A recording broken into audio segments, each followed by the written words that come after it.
なあフェルのおかげですげえ儲かったから、お取り寄せの大盤振る舞いと行こうぜ。名店のお惣菜か。鶏肉のサクサク竜田揚げ、中華街の肉団子に肉汁たっぷりメンチカツ。あったかいままじゃんか。出来たてみたいだ。大奮発して国産黒毛和牛ステーキ肉。なんと柔らかい肉なのだ。これはうまいぞ。今ならかつて引き分けたエーシェントドラゴンにさえ余裕で勝てる気がするぞ。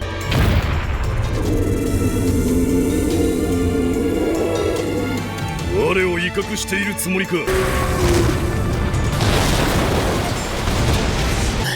決めた。